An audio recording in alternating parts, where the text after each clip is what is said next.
Hello everyone, welcome to yet another day in this The Clown Decade, the decade where things are only getting worse before they can get better.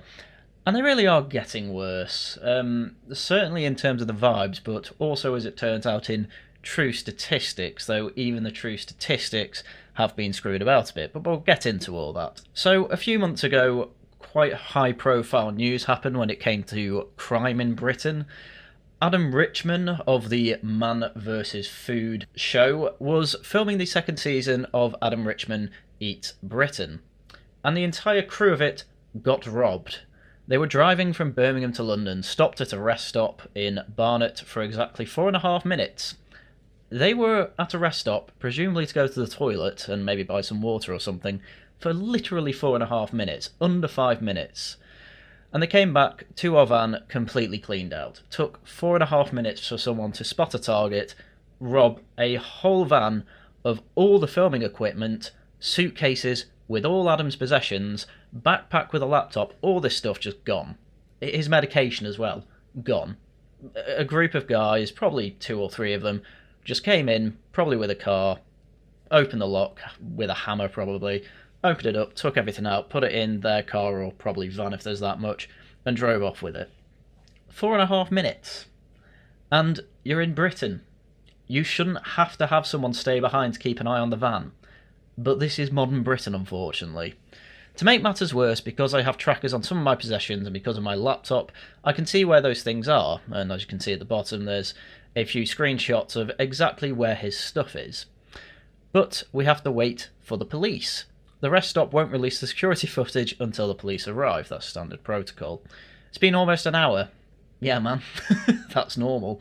I'm going to share a few of the locations where I can see my possessions, reward for anything found. Well, that's probably against the law as well, by the way. Because the way Britain seems to work is that you have to rely on the police to do everything for you when it comes to this sort of thing, but the police don't do anything about it. Anyway, shortly after this, he had another update. One of the women who runs the rest stop was not cooperating with police and only just now provided CCTV footage. Before that, she was only willing to give the licence plates.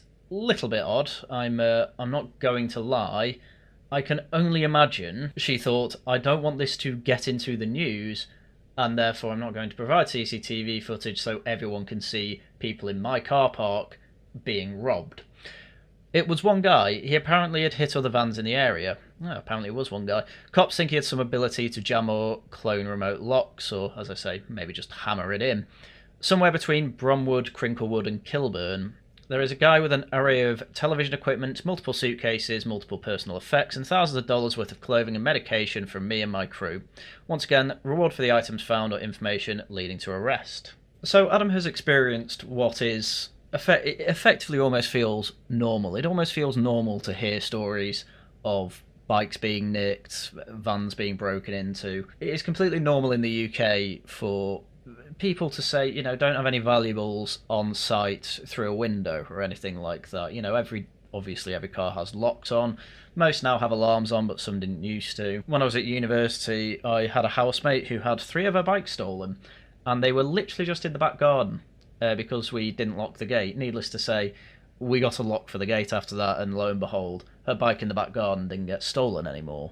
And this is absolutely classic. Adam Richman has experienced what, again, seems to be a meme, seems to be the reputation of the UK now, which is effectively when there has actually been crime of robbery or theft, the police don't really particularly help, and people are also quite unwilling to give CCTV footage. For crime like this, if it's a murder, tends to be okay. They tend to do an alright job. When it comes to theft, they don't seem to bother. And naturally the meme is because they would rather scroll through Twitter and find people replying to Adam saying racial slurs. And naturally, this is a man who's a bit of an Anglophile, so much so that he's willing to show off what Britain has in terms of its culinary experience, and has come over here and his experience has effectively been one decent season, then the next one he basically probably doesn't feel like ever coming back, because he can't trust that he will have his stuff with him after he is done filming, if he can even finish filming. And there's also the meme of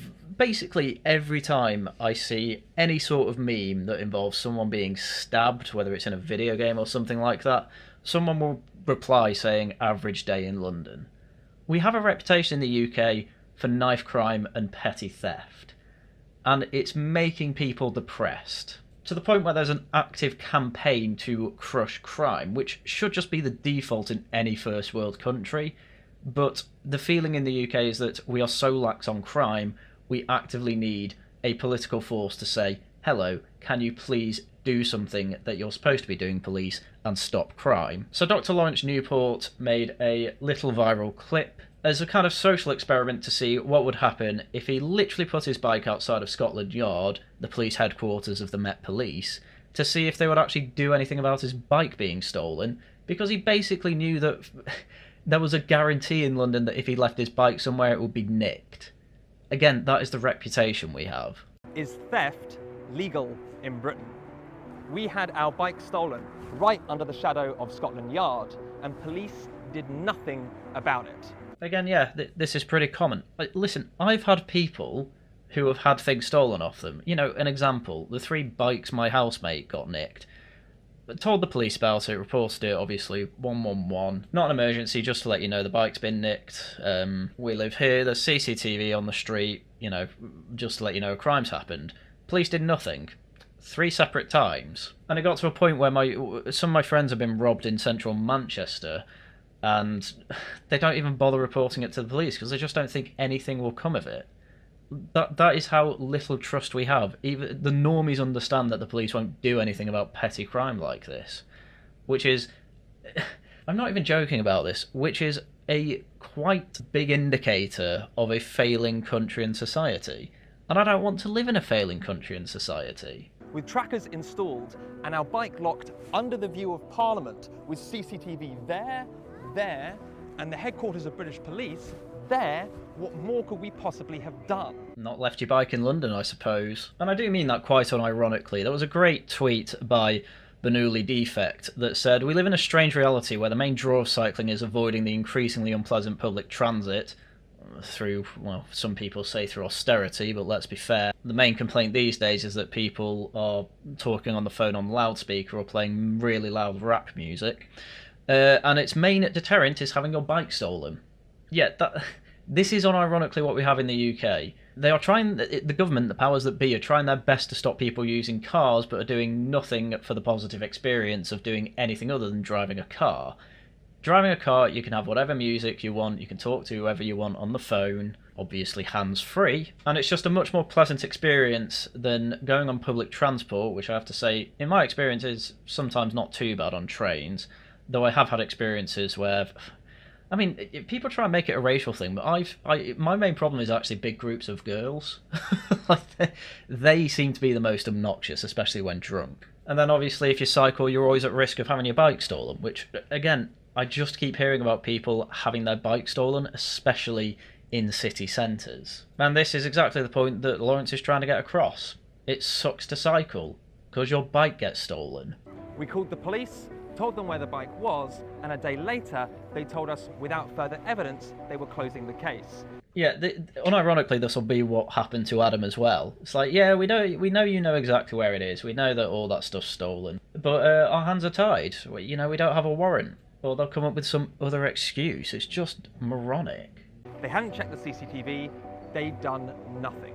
Yeah, the CCTV thing's really funny, and I think is best exemplified by quite a funny, well, it would be funny if it wasn't so sad, a funny story about a Cambridge guy doing computer science who basically told the police how they didn't have to look through 8 hours of CCTV footage. They could go through 8 hours to find out when the bike was stolen in about 5 minutes. So this guy had something stupid like 11 bikes stolen, and on his 8th stolen bike, he had packed it directly beneath the camera on a cycle rack, and this time he thought, he has them, it's on CCTV. Triumphantly, I went to the police. Look, he said, you'll be able to see them. And they refused to look at footage unless I could narrow it down to a window shorter than a few hours. And this I discovered as a common response. Yeah, exactly. Oh, the bike was stolen. I don't know, it's within this, 8-hour time window. Oh, we don't have time to look through 8 hours of CCTV. And so afterward I found a chat room thread among Cambridge computer scientists, one of whom had also been told that unless he could pin down the moment of theft, no one would look at the footage. He said he had tried to explain sorting algorithms to the police. He was a computer scientist after all. You don't have to watch the whole thing. Use a binary search. You fast forward halfway, if the bike's there, then go to 3/4 of the way through. If it's not there, go to 1/4 of the way through. It's all very quick. In fact, he had pointed out, if the CCTV footage stretched back to the dawn of humanity, that would probably have only taken an hour to find the moment of theft. This argument didn't go down well. Yeah, and this is the problem with the police. And to be honest, this is the problem with most public sectors, but obviously we'll point to the police.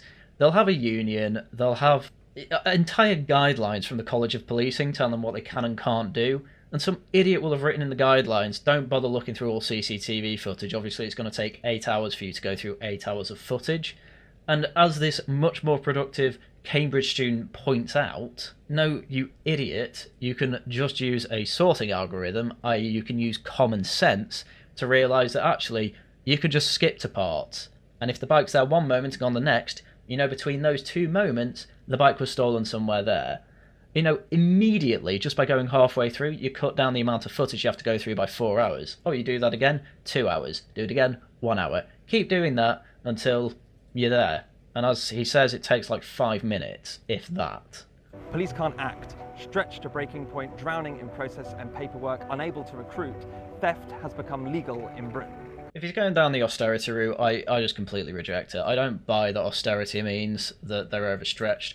To be fair, he does mention the absolutely needlessly large amount of bureaucracy that's involved in the police network now, and that's probably what they can't be bothered with. Oh, it just goes unsolved, not enough evidence, right, that's an easy report, right, tick that box, that's done, right, unsolved, right, moving on. And this is why it ends up with them going to, Alison Pearson's house to say, hello, you were a bit racist online, we need you to come for a voluntary interview, which, by the way, if you are ever done for a non-crime hate incident, never go to a voluntary interview. But Essex police that did that were then investigated by the Telegraph, and it turns out that they can barely solve anything above 15% of certain crimes. Most crimes they solve less than 10% of. And it's this sort of thing as well that really made the two-tier care meme take off, because it's multifaceted. One, there's obviously the Palestinian protesters, I guess we'll call them, can get away with an awful lot of stuff, like open calls to terrorism, that don't seem to ever get investigated. And then obviously some tweets on Twitter that have even been deleted from over a year ago still get investigated to this day. It's probably a whole database that they just scrunge through, and when they can't really be bothered doing proper police work, they just say, we'll go through this backlog of racist tweets, see if we can find someone to knock on their door to. And that, to them, then gives them a tick box to say, yes, I've done something today. It's all about looking like they're busy rather than doing any actual police work. As Dominic Cummings constantly says, that is the point of bureaucracy. It's the process of looking like you're working rather than actually getting anything useful done. And this is why the Cambridge guy lost his mind and basically told them something that's really simple, that, yeah, just because you have 8 hours of footage doesn't mean you have to go through 8 hours of footage. Meanwhile, our politicians seem to have given up on police, on courts, on crime, and criminals know it. Government will only act if we make them. The Crush Crime campaign is just getting started. Go to our website, sign up, get involved. Let's do this and get our politicians to actually listen. Yeah, absolutely do all that. I will, I'll leave a link to the tweet where I got this clip from in the description, and from there you can obviously join the Crush Crime campaign, as you should. Quick update. We told the Sunday Telegraph what happened.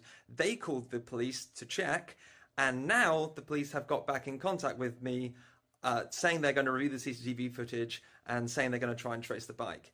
Seems if you want to get a hold of your bike, it's best to call the national press. Yeah, it's absolutely crazy, and I've not seen any update from Adam Richman on this entire thing, but I have no doubt in my mind it will have made mainstream news that a celebrity was robbed at some rest stop in Britain between Birmingham and London. The only update I've seen is effectively Adam saying, I've given everything I can to the police, I'm leaving it in their hands.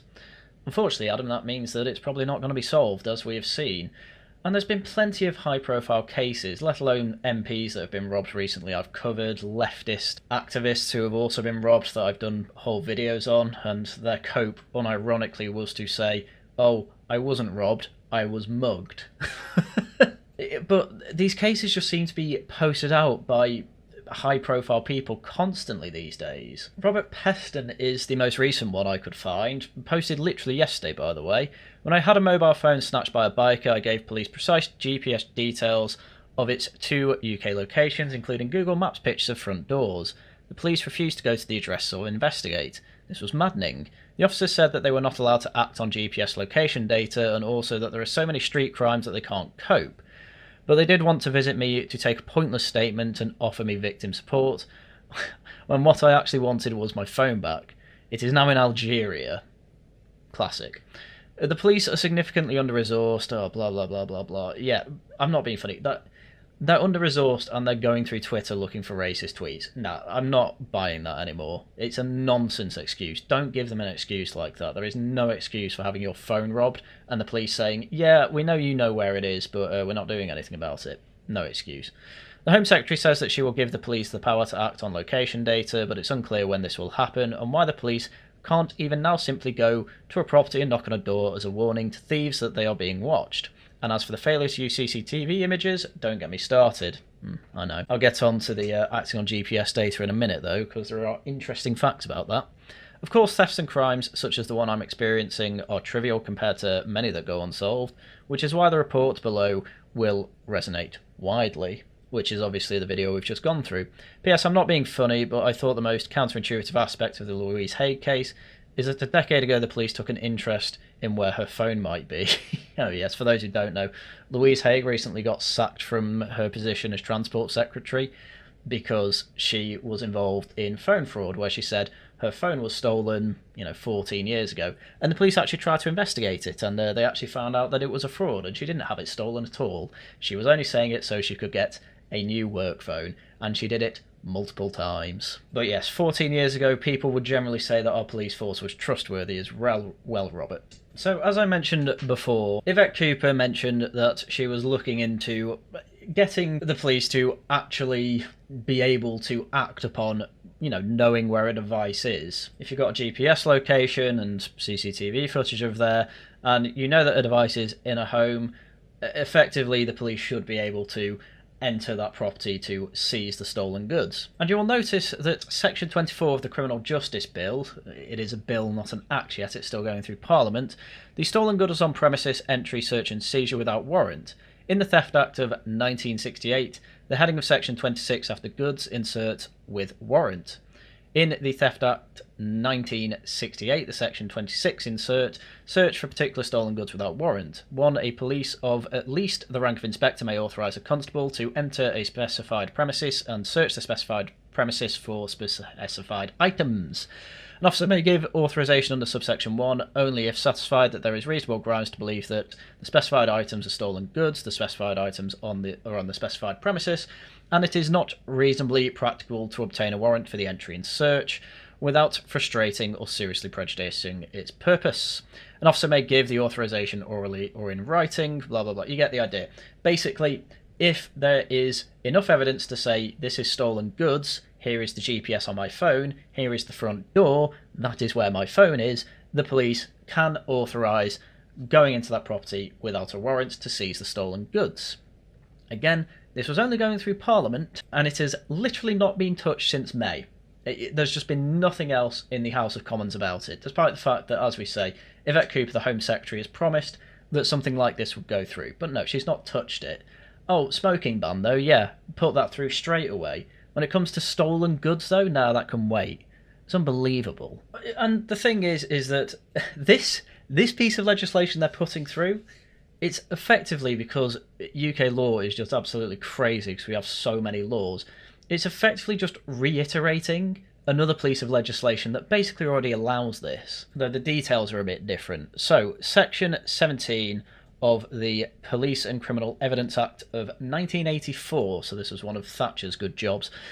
So, entry for purposes of arrest. Subject to the following provisions of this section and without prejudice to any other enactment, a constable may enter and search any premises for the purpose of executing a warrant of arrest issued in connection with or arising out of criminal proceedings, or warrant of commitment under Section 76 of the Magistrates' Court Act 1980, or of arresting a person for an indictable offence. So this is the main one. An indictable offence is effectively a serious crime. Theft is a serious crime. If you have evidence that the person within a building with your phone or laptop in, it's pretty obvious that they are a suspect in an indictable offence, a serious crime, a theft. So although it's not specifically for seizing the goods, what you can do is by law, this is law, this is actually an act, you can enter a property as a constable and arrest the person who you suspect of stealing the phone. The person who has the phone on them in their property. So the police are literally just lazy. There's no getting around this, it's in law. They are suspected of theft. They can be arrested by law without a warrant. So I'm fed up of giving police the benefit of the doubt. No, they'd literally rather just knock on Alison Pearson's door than see that there is GPS coordinates to a particular house being given the literal front door, and they literally have it in writing in the Police and Criminal Evidence Act 1984 that they can literally enter that property and arrest the person with the phone or the bike or whatever. It's literally law, and they just ignore it. They're just lazy. I'm fed up of it. Our police are not good. The incentives are all wrong. I am sure there are many police officers who want to do nothing but a good job, but they are literally not allowed to, either because they hide the fact that they can actually arrest thieves like this, or the fact that the College of Policing give them guidelines and they just follow them down to a T because it's what they're told to do. You know, most people, annoyingly, are NPCs and they will just be told what to do. But if these people are told, right, if you have been given a front door and GPS evidence that this person has stolen something, you can kick down that door and arrest them. If they are told in the guidelines that that is their number one priority, you will be seeing people's doors knocked down every single day because there are thieves inside. And nothing would make me happier. But anyway, I think the last thing I'll go through is the fact that I've not really gone through many statistics in this video, and the reason is because basically there's no point. As Dominic Cummings puts it very succinctly on Twitter, as he puts everything succinctly on Twitter, when someone brings up that, oh, crime stats, they look like they're going down, Dominic Cummings replies, because the stats are fake as the MOD budgets. I watched a gang of young black guys rob one shop after another on Upper Street a few days ago and beat staff who tried to stop them. I watched the cops arrive by chance, and the cops did nothing, so I spoke to the shop staff. The same people come every few days who don't bother calling the cops anymore because it's pointless. They say there's nothing they can do and they're swamped by other stuff. I went around the corner to a sports shop, same people came in 15 minutes later and attacked those staff too, stealing stuff. Same story, they don't bother calling the police. All this robbery and violence is not reported, and the stats show a rise anyway. So many crimes are not being reported, and they're actually getting worse. So how fake are the stats? Well, Manchester Police just stopped reporting their stats a few years ago, and MPs just let them. Don't believe me, Google it. Manchester's utter charlatan Andy Burnham, who everyone seems to like, but I absolutely hate, and, well, this is part of the reason why. A huge crime problem, but Burnham and Manchester cops just don't do honest figures. Normal and modern Britain, yes, it is all working as intended. Shops are going like San Francisco a few years ago, anti-theft devices going on all sorts of things. Yeah, you can't buy a bottle of any sort of spirit without having some security tag on it. They're going in like little cage things now that I don't like. You know, I don't live in that bad an area, but there's some places where they need locks on the alcohol fridges now. There's other places where they literally have to put GPS tracked steak on the shelves. It's just horrible. When MPs and hacks and officials gaslight voters by saying the stats show crime is better than ever, they just undermine confidence in themselves even more. MPs are crushing taxpayers, so they should crush crime. Yes, Dominic Cummings is very much on the crush crime train, and you should be too. And Cummings furthered this by stating once again the crime stats are fake. When I was the object of an attempted mugging for a laptop, also in Islington, luckily unsuccessful, someone who saw what happened called the cops. Cops to me on the phone, are you injured? Hurt my arm but not injured. We won't come then. Will it be recorded anywhere? No. The crime stats are fake. Only MPs, hacks and academics take them seriously. Follow UK crime watchers. They seem to be trying to get as close to the truth as possible, given the system deliberately lies. And as far as I care, that is all I am seeing with law and order in the UK. Obviously, when the big old riots happen in the Summer of Love, oh, look at that. Police would go right out of their way to arrest all these people. Even the people that, you know, didn't do anything violent, were shouting at police, gesturing to police. Some poor care worker has been put in prison for 9 months simply for recording the aftermath of these riots and apparently saying something naughty on the live stream. That bit I can't even pin down correctly. I don't even think she said anything. I think she recorded other people saying bad things and she got the stick for it because she put the malicious communication online. and she pled guilty to it. This is how crazy the law is. This is why people are saying two-tier care. Because all these people, MPs included, are saying, oh, I'm getting my stuff stolen, the police aren't doing anything. Oh, the police are doing a really good job, though, of getting all these white supremacists in jail. Oh, that's good. Why are we taking that crime more seriously than the other? Well, I'll leave that to your imagination. For now, though, that's everything I had for this video, so once again, do subscribe, become a channel member, send super chats and super thanks. They all really do help the channel to grow and keep me doing what I love. As for streams, tonight it is a newscast stream, so no doubt we'll be going through something like this along with all the other major stories of the last 2 weeks, so catch us over on the Worcester Club for that. Laughing at the Guardian is on Saturday. We will be having a wonderful time, I have no doubt about it. Videos as and when I can make them as usual, they're pretty much daily these days, so you won't be waiting long. But with that, that's everything I had for you for today, so once again, thank you very much for watching, and until next time, goodbye.